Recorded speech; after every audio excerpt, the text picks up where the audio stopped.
নাট্যাঙ্গনের অভিনেতা অভিনেত্রীরা কে কোন মুভির মাধ্যমে মুভিতে অভিষেক ঘটিয়েছেন আসুন জানা যাক আমাদের ভিডিওর লিস্টের মাধ্যমে।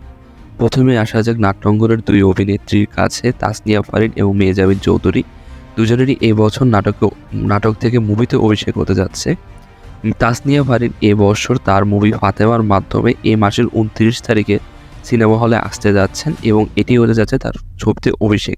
এই মুভিতে ডিরেক্টর হিসেবে থাকতে চলেছেন ধ্রুব হাসান এবং এই মুভির ডিরেক্টর, এবং তিনি এর পূর্বে আন্তর্জাতিক ফিল্ম ফেস্টিভ্যাল ইরানি ফিল্ম ফেস্টিভ্যালের মাধ্যমে পুরস্কৃত হয়েছেন। যার আসা যাক অভিনেত্রী মেহজাবিন চৌধুরীর কাছে, তিনি এবছর মুভিতে অভিষেক ঘটাতে যাচ্ছেন তার মুভি প্রিয় মালতীর মাধ্যমে, যে মুভির অলরেডি টিজার ড্রপ করা।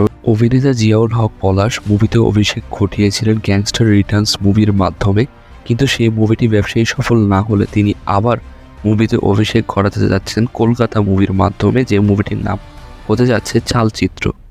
শেষ হয়েছে ফ্রেন্ডস কমিউনিকেশন অর্থাৎ ফিরদৌজল হাসান প্রযোজিত, প্রতিম ডি গুপ্তা পরিচালিত চালচিত্র ছবির, যে ছবিতে দর্শকেরা দেখতে চলেছেন এক দারুণ গল্প। শুধু দারুণ গল্পই নয়, প্রথমবার এমন তারকাদের এই বাংলা ছবিতে দেখতে পাবেন দর্শকেরা। টোটা রায়চৌধুরী, অনির্বাণ চক্রবর্তী সহ এই ছবিতে প্রথমবার দেখা যাবে জিয়াউল ফারুক অপূর্ব এবং শান্তনু মাহেশ্বরী।